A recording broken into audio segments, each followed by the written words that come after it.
Good evening, everybody. Thank you so much for joining us. My name is Maureen Hebert. I'm an associate professor in the Department of Political Science, a research fellow and associate director at the Center for Military Security and Strategic Studies.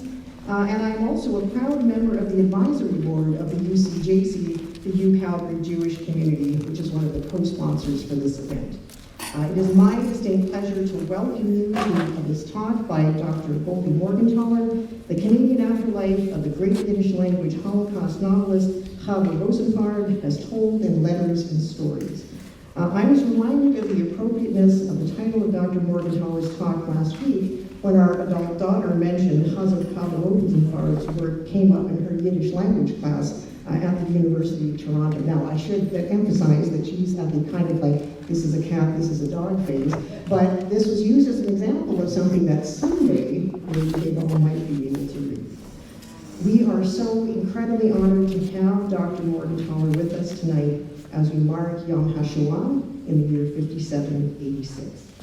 To begin our proceedings in a good way, I'd like to acknowledge that we are gathered together on the traditional territories of the people of Treaty 7, which includes the Blackfoot Confederacy, comprised of the Siksika, the Piikani, and Kainai First Nations, the Tsuut'ina First Nation, and Stoney Nakoda, including the Chiniki, Bearspaw, and Goodstoney First Nations. The city of Calgary is also home to the Métis Nation within Alberta, including Nose Hill Métis District 5 and Elmo Métis District 6. Now, putting this event together has been a wonderful exercise in university community collaboration. There are 3 co-organizing groups I'd like to thank for all their hard work and support. One is the UCJC, the Calgary Jewish Community of faculty, students, and staff. Next, we have the Jewish Historical Society of Southern Alberta, specifically Irina Karchenbaum, who first approached the Faculty of Arts with the idea of hosting a talk by Dr. Morgentaler.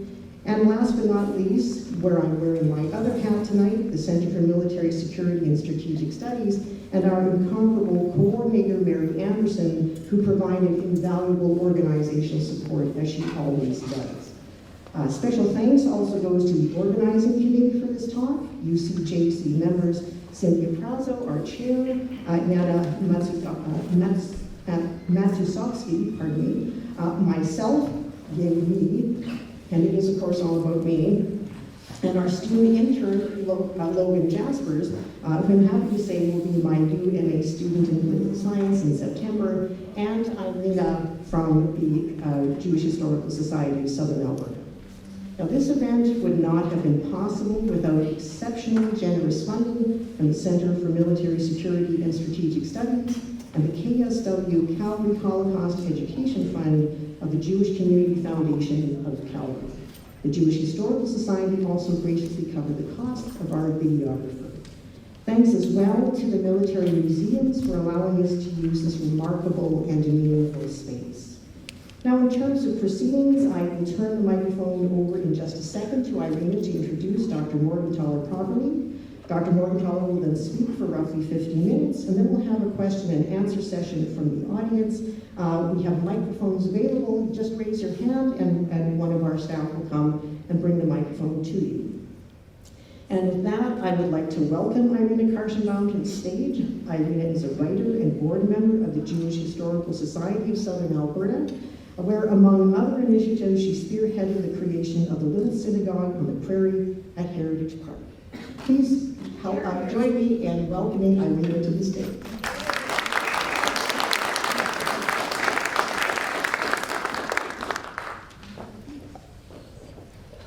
My goodness. Thank you, Dr. Hebert, for that lovely introduction, and my goodness, what an incredible turnout. Thank you, good evening, and thank you all of you for coming here this evening. I want to begin by thanking those who made tonight's lecture possible. I'll thank everyone back.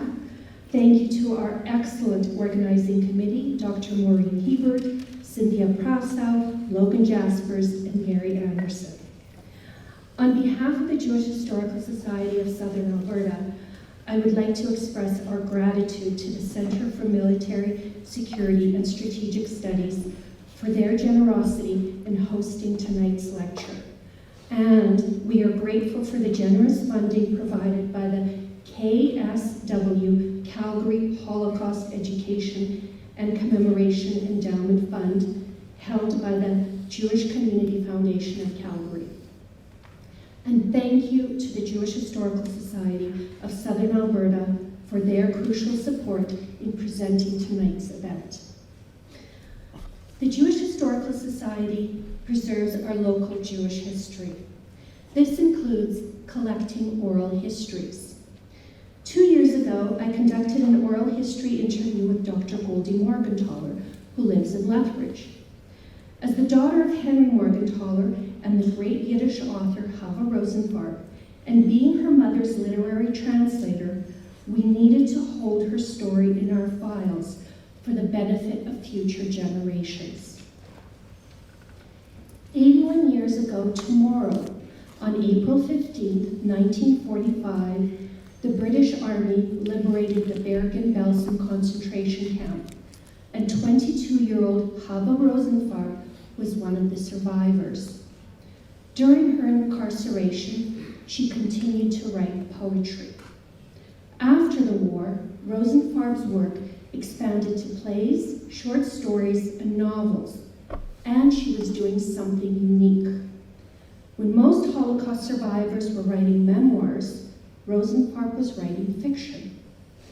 When most Holocaust survivors were writing in their adopted languages, like Elie Wiesel in English, Rosenfarb was writing in Yiddish, a language that meant the same fate as its speakers during the Holocaust. Rosenfarb's brilliance was well known in her adopted Montreal, which had a vibrant Yiddish literary scene after the war that she describes in Confessions of a Yiddish Writer and other essays. But mostly, her work was not known to greater audiences. In 1978, Isaac Bashevis Singer was awarded the Nobel Prize for Literature, the only Yiddish writer to receive the honor. Chava Rosenfarb is a writer of the same caliber, worthy of such an award. Only Rosenfarb did not keep a harem of translators like Singer did, that we learned about in the 2014 documentary, The Muses of Bashevis Singer. With time, Rosenfarb did receive help from her daughter, Goldie, as we meet her in the letters Chava writes to her best friend, published in Letters from the Afterlife. Without this help, Rosenfarb's work might have fallen into obscurity. Goldie Morgentaler was born in Montreal and graduated from McGill University. In 1997, she became professor at the University of Lethbridge, where she taught 19th century British and American literature, as well as modern Jewish literature. She's the translator from Yiddish to English of much of Chava Rosenfarb's work, including the seminal Holocaust novel, The Tree of Life, a trilogy of life in the Lodz Ghetto. Her translations of Chava Rosenfarb's fiction have won a Canadian Jewish Book Award, as well as the Modern Language Association's Memorial Prize in Yiddish Studies. She's the editor and one of the translators of the collection Confessions of a Yiddish Writer and Other Essays, which won the 2019 Canadian Jewish Literary Award and a 2020 J.I. Siegel Award. Goldie has also translated into English several short stories by the great Yiddish writer I.L. Peretz. She's a former language columnist for the Montreal Gazette, as well as the author of a book on Charles Dickens, including one on the translations of Dickens' novels into Yiddish. In 2024, she won a Canadian Jewish Literary Award for her translations of the collection of short stories In the Land of the Postscript. When I read In the Land of the Postscript, I was shaken to the core. Everyone should read this book and it can be purchased here this evening. There's very few copies left, along with letters from the afterlife. Chava Rosenfarb needs to be read, and I hope over time you will add to your library Rosenfarb's works and purchase them from your local bookstore. Chava Rosenfarb created literary art from a chapter of human history that should never be forgotten. Let us glimpse into her art from the person who knew her best, her daughter. Please welcome Dr. Goldie Morgentaler.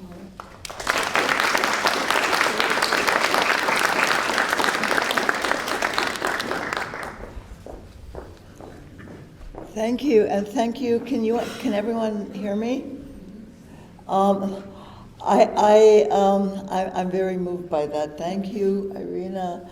I was going to start with the same list of thanks to the Center of Military Security Strategic Studies at the University, the University of Calgary Jewish Community, the Jewish Historical Society of Southern Alberta, and the KSW Calgary Holocaust Education and Commemoration Endowment for sponsoring and inviting me tonight. But the biggest thank you really has to go to Irina Karstenbaum, and really for that beautiful introduction. Thank you. I almost don't want to stop now. Lovely, thank you. So as today, as many of you probably know, is Yom HaShoah, the official day of Holocaust remembrance in Israel. And this coming Sunday, April 19th, will mark the 83rd anniversary of the beginning of the Warsaw Ghetto Uprising, the largest Jewish resistance movement of the Holocaust. For many Jews, especially the children of survivors like myself, April is not only the month of Passover very often, but also the month of Holocaust memorials. But my talk today is not about the Holocaust per se, but about its aftermath. And as that aftermath appears in the fiction and letters of my mother, the Yiddish novelist, poet, and essayist Chava Rosenfarb. My mother's story encompasses the Holocaust, but it also encompasses the world of the immigrant, of what it was like to be a stranger in a strange land, specifically what it was like to settle in Canada after having experienced and survived the horrors of the Lodz Ghetto, Auschwitz, and Bergen-Belsen. Because she was a writer, my mother Chava transmuted this experience into literature in two forms: fictional stories about Holocaust survivors in Canada, and non-fictional correspondence that she carried on with her best friend from childhood, Zhenya Larson, another Holocaust survivor and author. The short stories are contained in the collection called In the Land of the Postscript, the complete short stories of Chava Rosenfarb.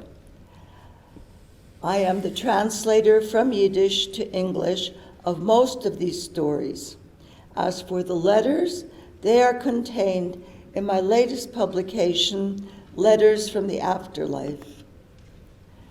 The post-Holocaust correspondence of Chava Rosenfarb and Zhenya Larson. By being both my mother's translator and her daughter, I am clearly in a privileged position because I was present at the creation, so to speak. By which I mean I was often present when my mother wrote her stories, and I was often her first audience. I was older when I was listening to her.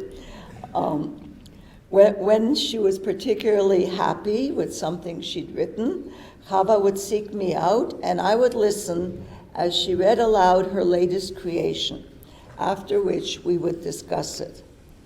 But before I say anything more about my mother's work, let me begin with Chava's own story as an immigrant to Canada.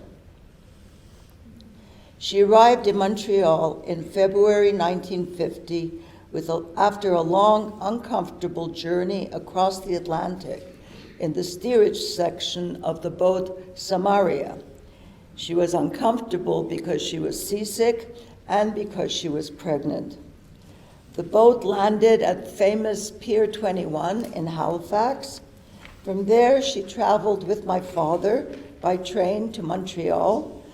The weather was terrible. It was blustery, it was winter, and there was a snowstorm. The countryside outside the train looked bleak, cold, and unfriendly. But her reputation had gone before her, and despite the storm, there was a welcoming committee waiting for her on the platform when she and my father disembarked at Montreal's Windsor Station. The celebrated Yiddish writer Melech Ravitch was there along with his wife Ruchel. Ravitch wore white socks. Chava recalled this, which is how I know it. He introduced himself and kissed her hand, a courtly gesture that so startled her she never forgot it. No one had ever kissed her hand before. Also waiting for the young couple was a man named Harry Hirschman, her Montreal Yiddish-language publisher, as well as many others from the Montreal Jewish literary community. Canada began to look more promising and certainly friendlier. And when my mother said Canada, she meant Montreal. As a city, Montreal does not figure in my mother's work, certainly not in the three novels, The Tree of Life, Bochani, and Letters to Abrasha. The city that predominates in those works is Lodz, her hometown, the city of her birth, which she once called as a city, she said it was a shabby beauty. And you can sort of see why. Shabby because of its factories constantly spewing smoke and dust into the air, and because of the poverty of its Jewish inhabitants. A beauty because, after all, it was her hometown, where she went to school, where she was born, where she fell in love. But Lodz was also the city where she spent 4 long years incarcerated behind barbed wire in the ghetto set up by the Nazis. And this is the famous or infamous bridge that connected the two sides of the Lodz Ghetto. You can see the Germans below, and they would sometimes shoot up at the people crossing. People had to cross from one side to the other because they often lived on one side and worked on the other side. So Chava lived there for 4 years, as I said, before being violently deported to Auschwitz in August of 1944, when the Nazis liquidated the Lodz Ghetto. From Auschwitz, Chava, her mother and sister, as well as her best friend Zhenya, were sent to a forced labor camp at Sasel, a suburb of Hamburg, where they built houses for the bombed-out citizens of that city. In April 1945, she was liberated by the British Army at Bergen-Belsen. And here's just the trajectory. And the right-hand side, I think it's come off where you can't see it is Lodz, and then at the bottom of the map, looks like the slide didn't. You can see Lodz right halfway up the right-hand side of the slide. They were shipped south to Auschwitz, is the Polish name for Auschwitz, and then ended up if you follow the blue line, to Sasel, which was near Hamburg. And finally, when the Germans were losing the war, they were transferred to Bergen-Belsen and basically left there to die until the British Army liberated them. When Chava arrived in Montreal on that wintry day in 1950, she had spent not only the years of the war incarcerated in the ghetto and in the camps, but 5 long years as a stateless person living in Brussels and frantically searching for a country that would accept her and her husband. But no other country had wanted to take her, nor her family, not the United States, not Argentina, not Uruguay, not until Canada, and that with much prodding, Canada opened its doors. The prodding had come from Chava's Yiddish-language Montreal-based publisher, Harry Herschmann, who had published her first book of poetry, Die Ballade von Nächtigen Wald, which means the Ballad of Yesterday's Forest. He published it in Montreal.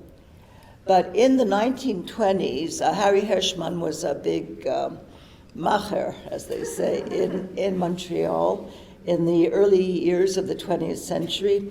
And he had been, in the 1920s, he had gone to Ukraine to rescue the Jewish orphans from the pogroms in Ukraine, and he had managed to get the Canadian government to admit them. So he knew how to pry open the very reluctant jaws of the Canadian immigration system, and that was how my parents managed to come to Canada. Herschmann sponsored Chava, her husband, and eventually her mother and sister to come to this country, and they were all in the end granted citizenship. They were stateless no longer. Chava wrote, "I was homeless, forlorn, and sad beyond words. Then along came Canada and rescued me. Canada adopted them all and earned their undying gratitude. And it was in Montreal that Chava finally settled down to writing in earnest. At first, she wrote poetry, then a play, all on the subject of the Holocaust. But her great work was a novel, a 3-volume epic called The Tree of Life, a trilogy of life in the Lodz Ghetto. That's the 3 volumes. That covered all 4 years of the ghetto's existence and was based on her own experiences of incarceration in the Lodz Ghetto. This was followed by 2 other novels, Ochani and Of Lodz in Love. And I should say all her novels are written in Yiddish. All of them also deal with Jewish life in Poland, both before and during the Holocaust. But at the same time as she was writing her novels, Chava also began to write short stories based on her life as an immigrant in Canada. These are the stories that are collected in the Land of the Postscript. The title is mine because she never published a collected edition of her stories. So I chose it to indicate that for many Holocaust survivors, especially the ones depicted in Chava's stories, their afterlives in Canada served as a kind of postscript to the main event of their lives, which was the Holocaust, an event so traumatic and so overwhelming that nothing that came afterwards could equal it. For many Holocaust survivors, the past was not dead. It was not even past, and I hope Faulkner will forgive me for stealing that. It's a lovely line. The many ways in which the past lives on in the emotional lives of Chava's characters, the various ways in which they come to terms with it, is the thread that unifies all the stories in this collection. I'm sure it will surprise nobody if I tell you that many of Chava's personal experiences are incorporated into her stories. Take, for instance, the story called The Greenhorn. This short story about a Holocaust survivor working his first day at a garment factory in Montreal is based on Chava's own experience of working in a garment factory shortly after her arrival in Canada. The year was 1950. Chava and her husband were immigrants, newly arrived from Brussels. They were penniless and in desperate need of employment. Chava was pregnant, and she was a terrible seamstress. She lost the job after only 3 days because she could not sew pockets on straight enough to please her boss. In The Greenhorn, the main character is a man named Baruch, working his first day at a garment factory. The fictional Baruch, too, has trouble sewing pockets on properly and is humiliated by the shop boss for his ineptitude, which in turn causes the one serious confrontation in the story. As I mentioned, Chava's first introduction to Canada occurred during a snowstorm. Like many immigrants to this country, she was shocked by the severity of the Canadian winter, which is especially brutal and long-lasting in Montreal. Although she was always grateful to Canada for giving her refuge, Chava hated the winters. This complaint makes its way into several of her stories. For instance, in The Greenhorn, the immigrant Holocaust survivor, Baruch, refuses to stop wearing his winter coat even when it is long past the season for it. He cannot seem to get warm in this country, writes the narrator, and he does not find the coat too heavy for spring. In this case, the omnipresent cold that Baruch feels is not the chill of the Canadian climate so much as it is the chill of the memories frozen within him. The factory world of The Greenhorn is actually portrayed as a hot place. It's hot with the steam of factory presses and with the warmth of sexual allure. But Baruch cannot feel the warmth because he is still mourning the loss of his wife and child who died in the camps. Winter appears in several of the stories. The bereft mother in a story called Little Red Bird has also lost a child in the Holocaust.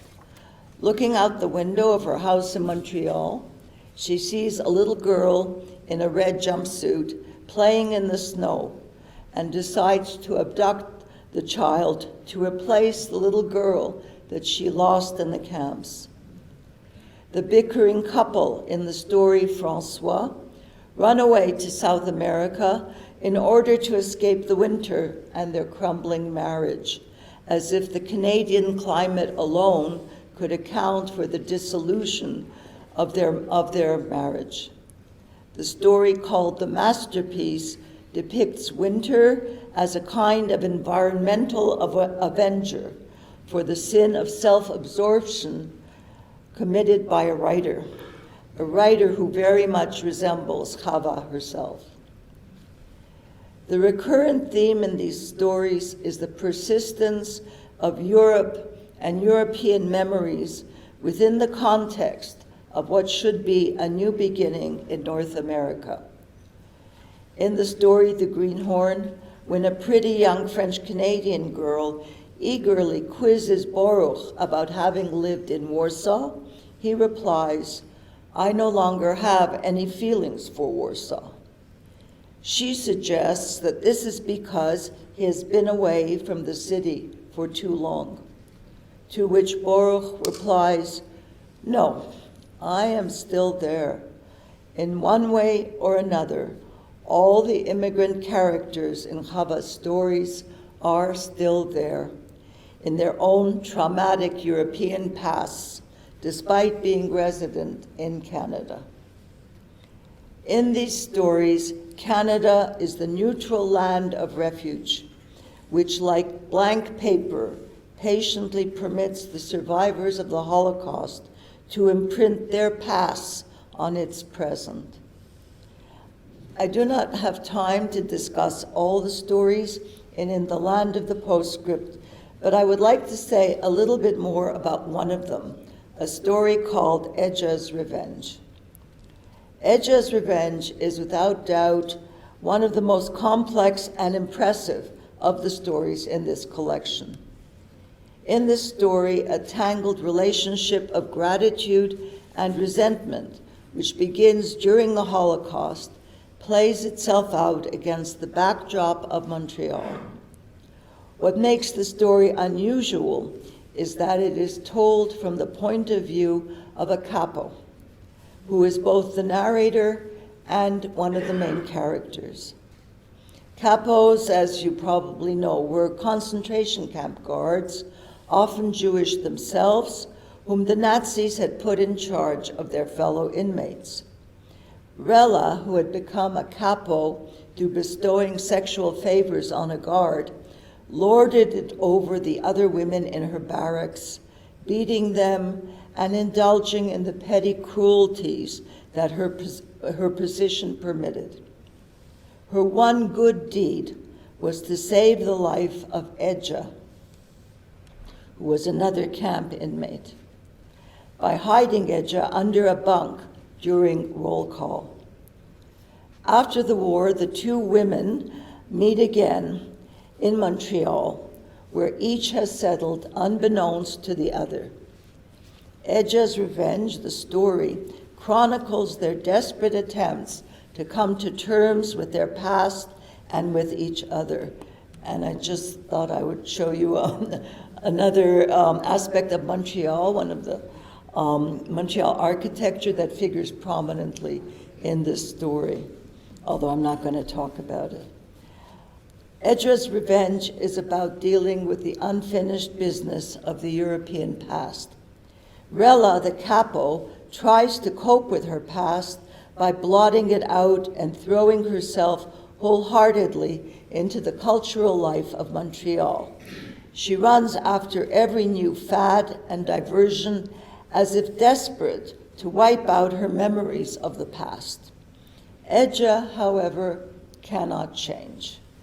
In her own mind, she continues living the life of the victim, as if in fear that acknowledging the passage of time would constitute a betrayal of the past.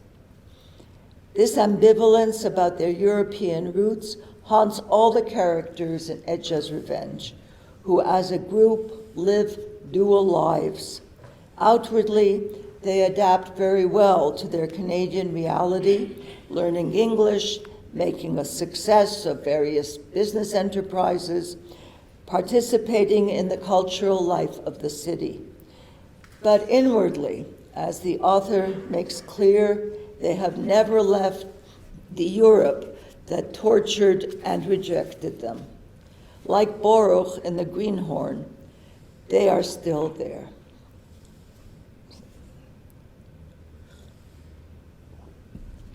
I have paused on Edja's Revenge because this story is an indirect tribute to Chava's best friend from childhood, a woman named Zhenya Marchinkovska, later changed to Larson, and this is her with her beloved dog. It is also an example of how real events in an author's life often bleed into the fiction. Chava and Zhenya were childhood friends in Poland. They were inseparable before the war, and they were inseparable during the war. They survived the Lodz Ghetto together, and together they survived the selection at Auschwitz. They were then both sent to the forced labor camp at Sasel, a suburb of Hamburg, where they built houses for the bombed-out Germans of that city. It was at Sasel one evening, during a scramble for the food ration that Chava, without thinking, slapped a capo who had been beating up Zhenya. It's hard to exaggerate just how serious an offense this was. The capos had the power of life and death over their fellow inmates, and Chava could easily have been sent to the gas chamber. Instead, the capo relented, and from that day forward, and for as long as they remained in that camp, Chava, her mother and sister, Zhenya, and Zhenya's stepmother were given an extra ration of soup, which may have helped to save their lives. This real-life episode became the kernel of Edja's Revenge, which dramatizes the Canadian aftermath of a similar act that occurred in the camps. Chava and Zhenya remained friends for the rest of their lives, but they rarely saw each other. Their primary means of communication was letters. The British Army liberated the two women at Bergen-Belsen in April 1945. It was after the liberation at Bergen-Belsen that Zhenya accepted a Swedish government offer of asylum and left for Sweden. Chava stayed on in Germany to look for her father before moving to Brussels once she learned that her father was dead, killed by an Allied bomb that targeted the train he was riding along with other inmates from the Dachau concentration camp, and along with my father, I may add. For the rest of their lives, the two friends had no other means of communication than through letters. This past June, I published a collection of their correspondence called Letters from the Afterlife. These are the letters that Chava exchanged with Zhenya from 1945 until 1972, although the correspondence went on for much longer, into the 1990s. I published this collection of letters with some trepidation, given that we are living now in an age that is seeing the death of letters. And I thought that no one would be interested in reading the book. By letters, I mean here lengthy, personal, often handwritten communications of the kind that people used to exchange before the advent of computers and email and the kind of instant communication that we have today. Yet despite the ease of our communication today, I do believe that none of our modern methods can deliver quite the same kind of emotional impact that letters can. Chava died in 2011 in Lethbridge, Alberta, at the age of 88. After her death, as I was going through her papers, I found a stash of letters, all written in Polish. I assumed that these were Zhenya's letters to Chava, but I was wrong. They were Chava's own letters to Zhenya. So here lay a mystery. What were Chava's own letters doing among her papers? When you write a letter and you send it to someone, you don't usually keep it unless you've made a copy. I had heard about my mother's friend Zhenya all my life, although I knew very little about her beyond the fact that she lived in Sweden. The first of these letters was dated 1945, that is 8 months after the two women's liberation in Bergen-Belsen in April of 1945. And the last letter in the book is dated 1971. Zhenya's original letters to Chava I did not have.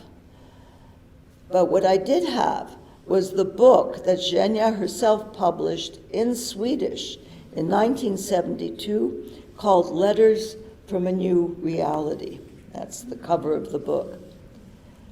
This book gives only Zhenya's side of the correspondence, translated by herself from Polish into Swedish. Since I now had two sets of letters, albeit in different forms and in two different languages, it occurred to me that if I put them together, they might form a coherent back and forth, as well as a picture of what life was like for two Holocaust survivors who lived their afterlives in two very different countries on two different continents. It seemed to me, too, that the fact that the two correspondents were women made the letters unusual, since I was not aware of any published set of letters between women Holocaust survivors that detailed their lives after the war. But there was a problem. All the letters were in either Polish or Swedish. And since I know neither of these languages, I didn't know what to do until I found two excellent translators from Polish and Swedish who translated the letters for me into English. I am more than grateful to both of them, because without their work, I would never have known the full story of this friendship, nor incidentally, the story of my own early life. In effect, the translation, especially of my mother's letters, has righted my memories and restored to me my own past, as seen from the very intimate perspective of my mother. The need for translation also underlines the complicated linguistic reality in which many Holocaust survivors lived after the war, and which also determined the literary fates of the two women writers. The multilingual universe of European Holocaust survivors also affected the children of the survivors, like myself, whose main language of communication was often not that of their parents. But to return to Chava and Zhenya, both women were still young at the war's end, with most of their lives ahead of them. Chava was 22, and Zhenya was a year older. They had been friends since girlhood, brought together by their shared love of literature. As adolescents, both young women had dreams of being writers when they grew up. But fate had intervened in 1939, when the German armies marched into Poland and their reign of terror began. As I said, it was at Bergen-Belsen that Zhenya left Chava and Chava's family to take up residency in Sweden. In the preface to her Swedish book, Letters from a New Reality, Zhenya explained her decision to leave Chava at Bergen-Belsen as follows, and I quote, "I could not manage the togetherness any longer, nor did I, unlike Chava, have anyone left to search for." That's the end of the quote. I suspect that Zhenya had other reasons for wanting to leave the past behind, a past that Chava clearly represented for her, namely the wish to forget the horrors of what had just happened, as well as envy at Chava's luck, if I may use the word luck, ironically, given the context, because Chava was luckier than Zhenya in that her immediate family, that is her mother and her younger sister Henya, although not her father, had survived the war. Her boyfriend from her school days, Goldie Morgentaler, had also survived. Chava was not left utterly alone in the world the way Zhenya was. The earliest letters, and the most numerous, date from the 5-year period immediately after the war, when Zhenya is in Sweden and Chava is in Brussels. The first letter is written by Chava in December of 1945. Chava, her mother, and sister Henya had just settled in Brussels after crossing illegally, because they were not allowed in, illegally into Belgium. Chava begins by chastising Zhenya for not writing to her, even though Zhenya had Chava's Brussels address. She declares that she is punishing Zhenya for the delay by delaying writing herself.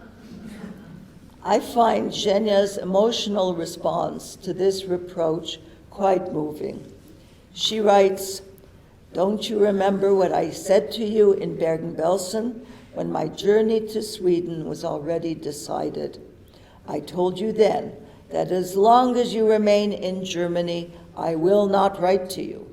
I will write no letters to Germany."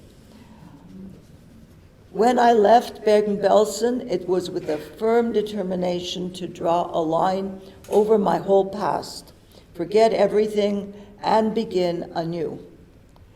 It has not been possible. The past returns.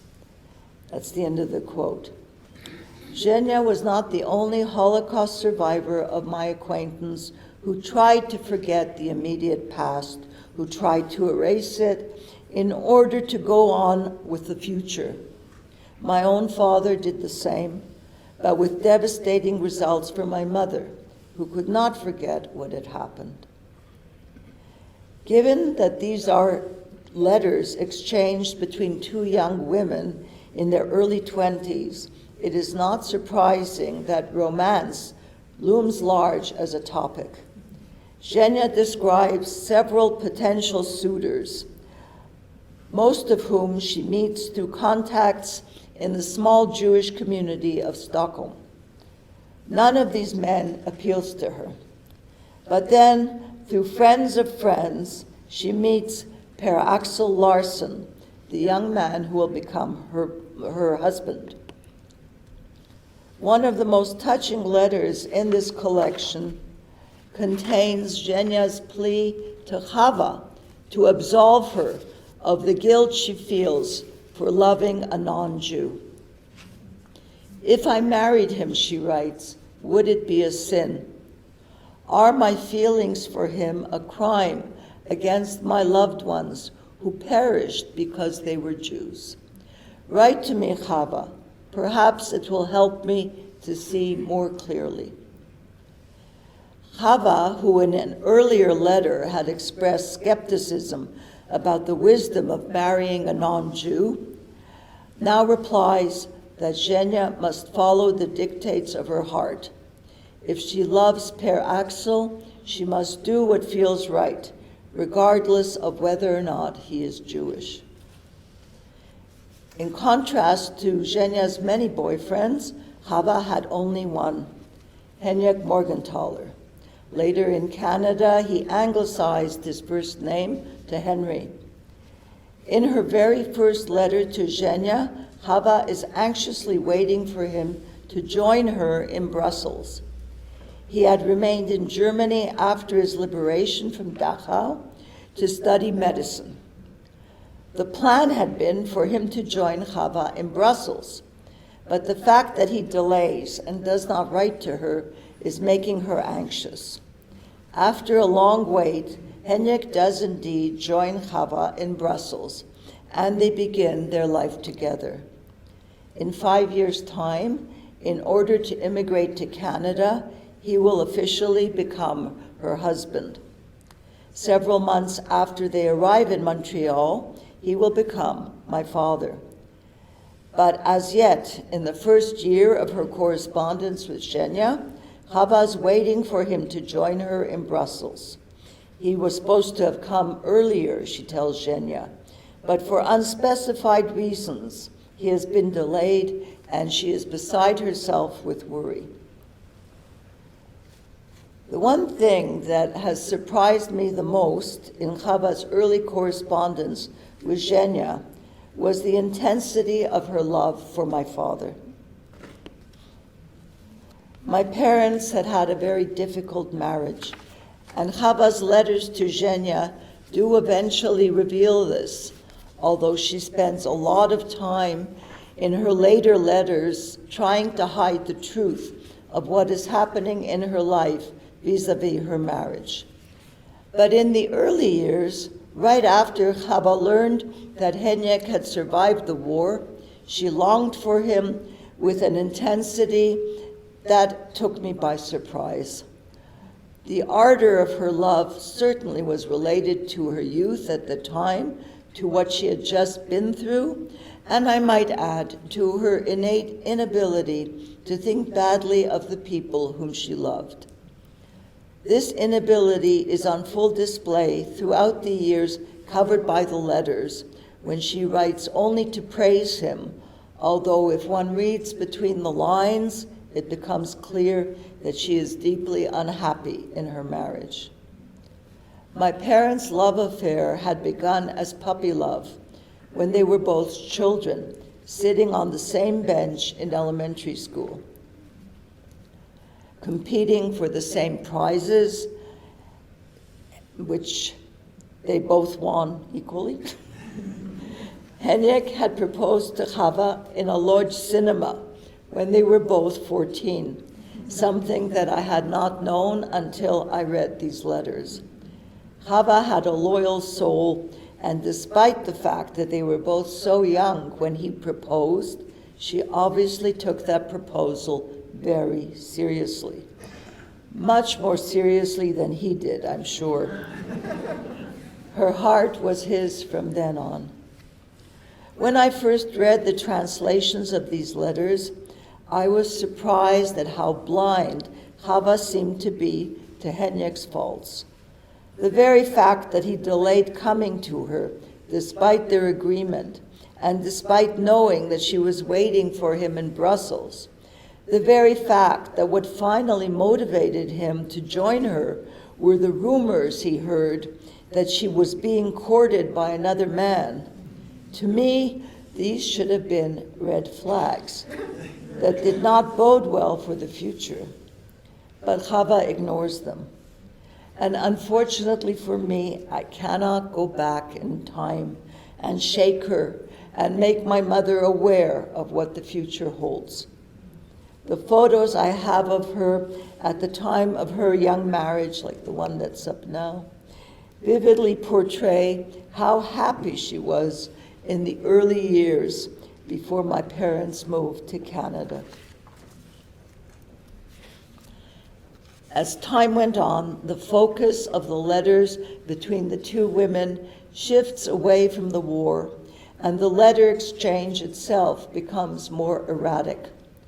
One reason for the dilatory nature of the letters is that independently and almost simultaneously, both women begin to write about their experiences during the Holocaust, and both choose fiction as a way of memorializing the past. Curiously, they both conceive of their novels in 3 volumes. For both of them, the novels serve as an exorcism and a memorial, and in this way, they begin their afterlives as novelists. The letters are full of references to contemporary politics. Zhenya mentions seeing more and more of her Bundist comrades leaving for what was then Palestine.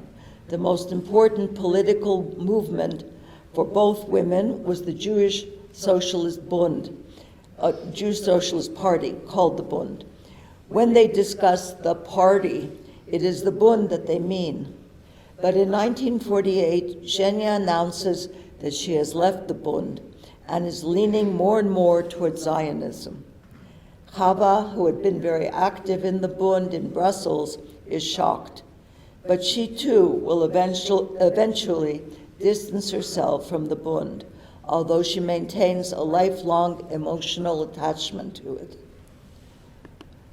This is their first meeting after about 25 years. It's my brother on the left-hand side, then me, my mother, Per Axel, Zhenya, and my father. So despite disagreements over politics and constant complaints of neglect, the correspondence makes clear how important each woman was to the other.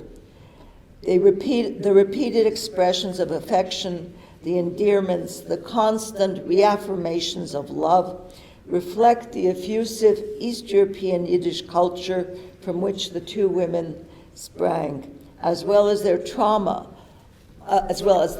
of their shared histories. Yet despite the obvious affection between them, the friendship almost broke apart when Zhenya sent Chava back her letters without explanation, and then asked Chava for the return of her own letters. Zhenya gave no reason for returning Chava's letters, nor for the request that Chava return Zhenya's letters. Chava was shocked and deeply hurt, but she complied. I'm very glad she did, because otherwise this book would never have existed. I will leave you to discover on your own what happened to the friendship after this apparent rupture, but I do hope that I have said enough to whet your appetite to read more of Chava Rosenfarb's fiction, her essays and poems, and of course, the Book of Letters. Thank you very much.